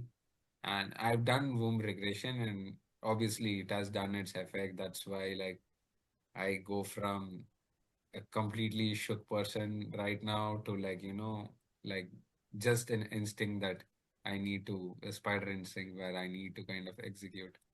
And this is the deepest like wound of the humanity, being separated from the mother at birth. Some people even like throw their kids for adoption. So that causes that Give an insecurity. example of yours, what has happened and how you healed and what you said. So like I had a normal birth, uh, but like like when I was born, like from my womb, I could hear a lot of commotion, and my mother's emotion was somewhere on insecurity regarding work, because they didn't give her parental leave. It was a very toxic environment that she worked with, so she had this huge stress of going back to work. And you know it's a lot of insecurity of like, losing a job. And those emotions are like have been transmitted to me, and I always have this like not being enough fear of not being enough, which kind of originates from that point. And moreover, like as soon as she gives birth to me, she's ready to walk, she goes back to her like, office, starts her work and stuff. So she spent most of her time in work. When I was born, I spent most of my time with my grandmother. And I always kept wondering that something is off. And I had this sense of fear, and I had this sense of, anxiety that something is wrong. And whenever my mom used to come, I used to run towards her and like, cuddle her. But then she again used to get busy with work even at home with her tuitions and stuff. She's a teacher. So that caused more insecurity where I kind of felt unloved, uncared, and like, I don't even like, doesn't even matter that I exist. And those insecurities perpetrated to me, where I compensated it by doing other stuff. For in the sense, uh, like not being good enough. So the only thing that works for me when it comes to work is where I have like, like ownership, where like, I'm responsible for stuff. Then that's where things fit, where it's tough for me to work under someone's responsibility, because I always feel a sense of not being good enough. And I also have that feeling of being left out and unseen and uncared and unloved, which whenever I'm on my own, it kind of perpetrates. And it was also like, I was physically abused by a teacher who was a colleague of my mom, who took You a are lot of collecting my. everything. You are collecting everything now. Just to the womb. What was the impression and how did you heal? And is it still there inside you? If you have healed, it should not be inside you now. So, like not being good enough and insecurity, like I did work on those aspect and healed it to some extent. And once I did the regression and healed it to some extent, I now I just do what is possible, and I'm happy with it. I don't care what other feel or what, like I feel. Once I finish and I submit, that's it. That's what is supposed to happen. I submitted it. Like I don't care anymore. I move on to the next job. So I don't have that feeling which I used to have, where even after submission, I used to be like, oh my God, am I not like, did I mess up something? Like, am I not good enough? Blah, blah, blah, blah, blah, blah. I could have done better. Even if the other person is like, you did a great job, I would still kind of like, put myself in a hard time saying I could have done this, like, better, like this or that and that. But now I just do it and like, let it be. So I think we can, if you want to give them any homework, you can tell them, and then we'll meet the next time. uh we so you can write down these things: hurt words, choices made for you that you could have made.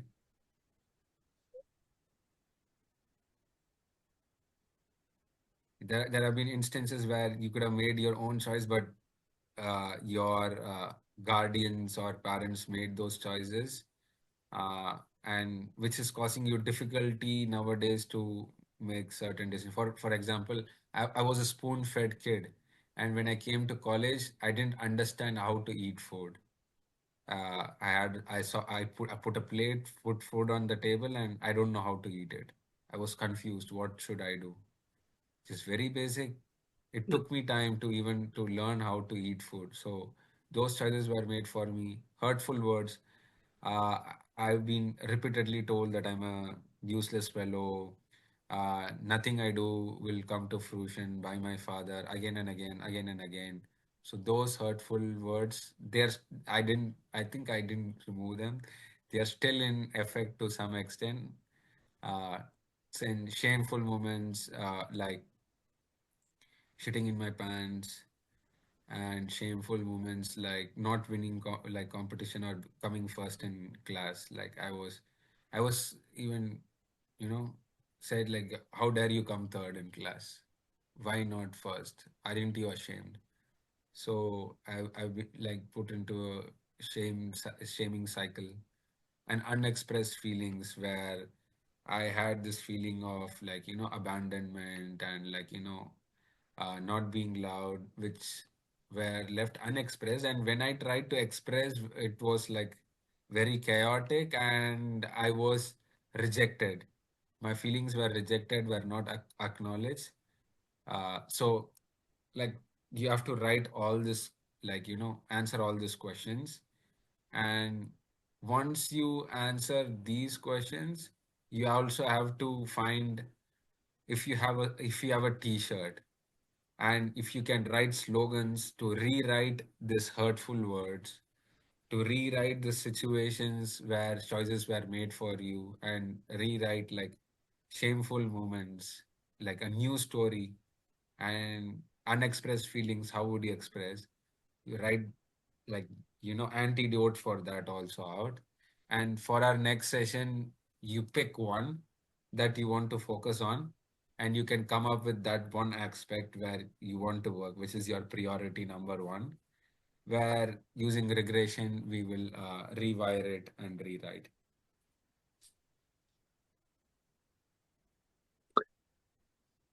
This says here benefits of Reiki. Is Reiki supposed to? Nah, it's an editing mistake. Oh, okay.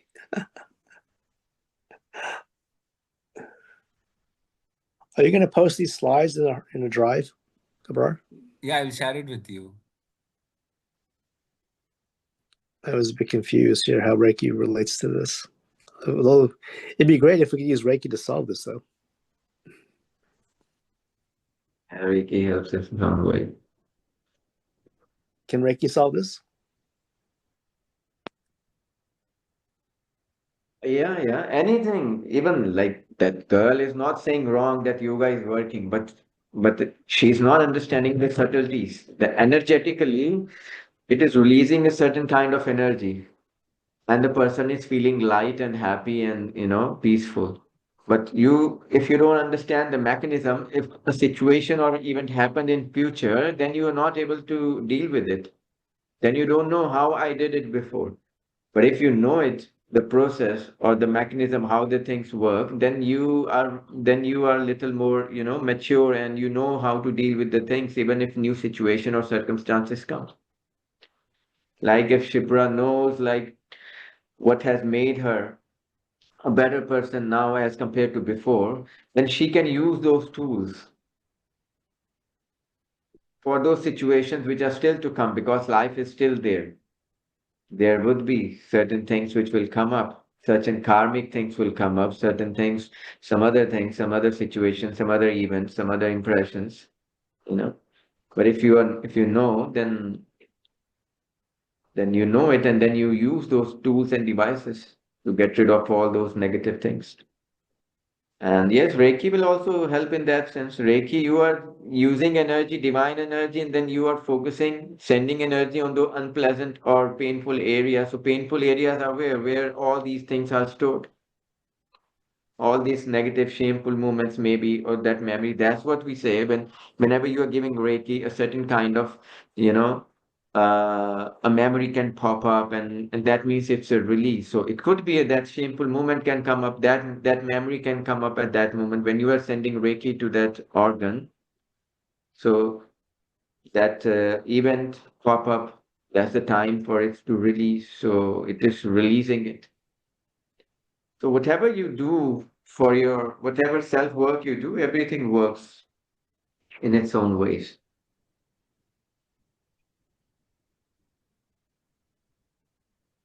But then you don't know you are giving Reiki, you are free of something, but you don't know like what's the process, how it happened. But now you know it, how the energy works, energy gone over there, and there is already stored energy of those negative emotions or memories. And when you are sending energy, positive energy, that negative energy is releasing the system, and you are becoming healthy. And then that memory has no effect on you. Then you say, I don't know, like what has happened. And before I used to think about it a lot, but now I don't think about it. I don't know how it happened.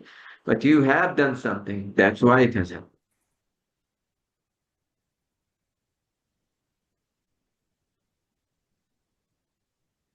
So it's all the thing is energy. Energy. All this negativity is stored as an energy, and to release that energy, you need an energy. So all these things are ultimately work of energy. Mm, So it's all energy work ultimately, mm,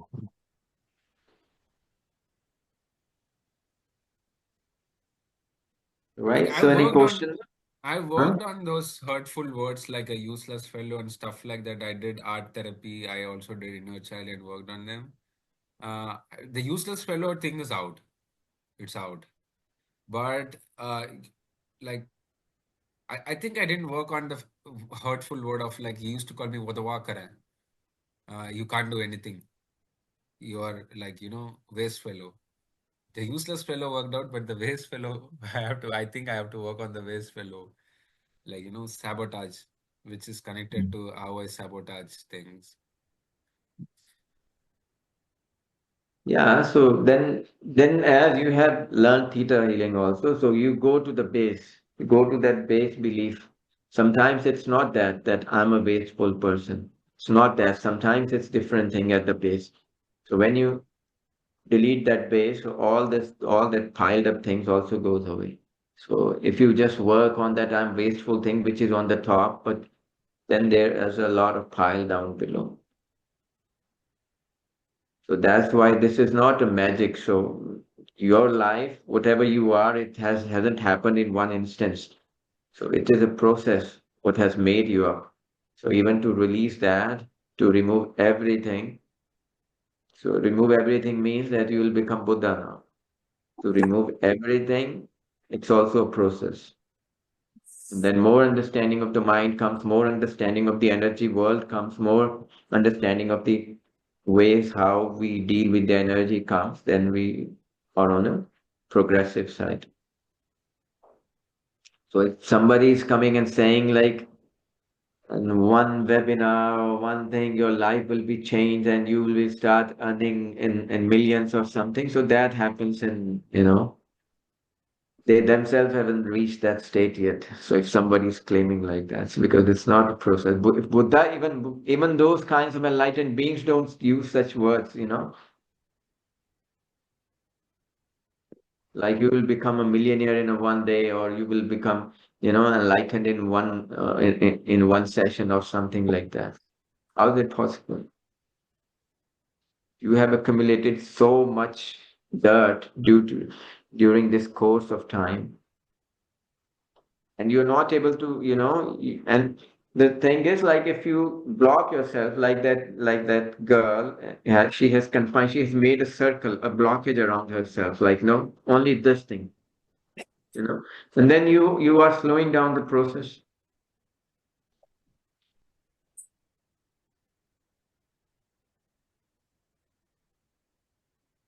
So it is continuous process, and it's not like, it's sometimes it's not like very pleasant also.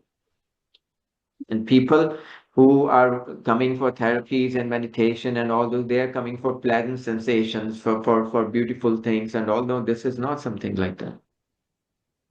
Sometimes you have to face those your inner demons, and they are more frightful. They are not so beautiful to look upon. Sometimes you look upon your identities. You have made your image such a high that I am such a wonderful person. And but when you start working on yourself, it comes to you inside you. You face yourself. Oh my God, these disgusting things are still inside me, or these things are there inside me which needed to be worked upon. And that is not very pleasant to see. And then person will go to different and different and different and different.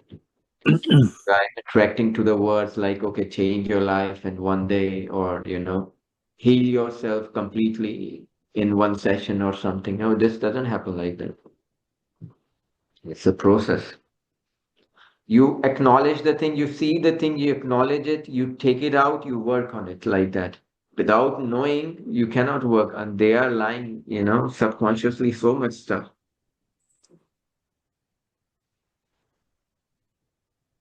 Even I answered all the question as dad, but then I sat down and I was like, okay, right.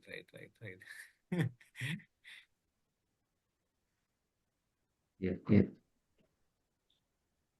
Okay, so I think that is enough for today. If there is any question or anything, so you're most welcome. Otherwise, we can wind up here. Mm. All good?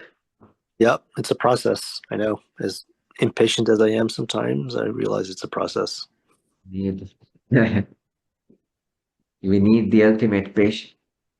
Yeah, and I would like to add, even Buddha left his kingdom at the age of 19, but he got enlightened in early 30s, I think 31 or 34, I don't remember. But it took him like 10, 11 years of patience and, just being out there figuring things out to get Persistent enlightened. working. Yes, yes, yes. So, do you think you can become like a Buddha? Everybody is actually. It's just the dust has to be removed, and it is taking the time. All those things, all those impressions, all the play of the minds, all the wrong identifications of the mind. Yeah. So the story goes that when Buddha became Buddha, he had to leave his wife and family. If we No, are no, not he has to leave his ego. He has to surrender to the okay, process. I'm just Not curious. like, If we're going down this path, do we also need to have similar situations? People in our lives will shift. no, there cannot be no two similar lives, no two similar situations. You cannot copy anyone Mm, because your life is your life. You are born with certain conditioning, certain parents, certain climate, certain things. Whatever incident has happened to you only. So you will become Buddha in your own ways, in yeah, your own style. in way, yes, correct. So God is not going to make a copy of Buddha. No, no, no second Buddha like that. Yes, yes, right. So you will become another thing. A different thing, yeah, correct. Don't even call it. Different flower, different flowering in a different manner, in a different way. Yes. Then maybe you will say sometime then, yes, you don't have to leave your wife or children or business or something. And there are Buddhas, right? They are doing everything. They are doing the good business. They have their families, but but their internal state and their life is different. From the outside, they would look like a worldly person. Yeah. Like And Naval it's all, Ravikant. uh, Like Naval Ravikant, he does like 1,000 hours of meditation, and this guy is like super successful with his startups. Whenever I look at him, he's like so calm. He's like so balanced. He's he's happy. so there are many people. There are many living Buddhas, but to know the Buddha, you have to develop those eyes who can understand. Because we cannot come to conclusion very early also. We should not. Because we have to live with them to know them. Only then we would be able to know. We don't know what sometimes the person are different outside and in the house it's different. What happens inside the four walls, you don't know. And this is a very vast world. And there are play of energies. There is a subtle world. There is energy world. There is every kind of thing. So it is not so easy to know and label someone like that. We have to live with them. We have to live in the energy field of the person to know what exactly the thing is.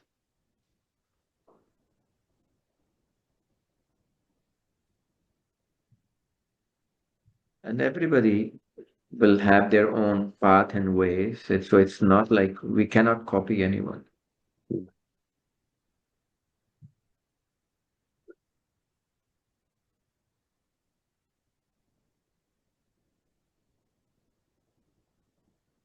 When do you guys want to meet up? Tomorrow? Not tomorrow, maybe after, because some new people can join again. So then we can start from this thing only, exercises. Hmm. So maybe whatever suits, like in couple of days or 3 days, 4 days, 5 days, 6 days, or next week, whatever you Let's guys can decide and let me call know. it a week, right? Because we have New Year's coming up on Wednesday, and I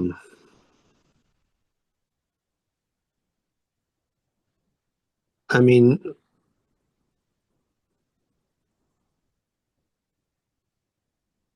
I can do like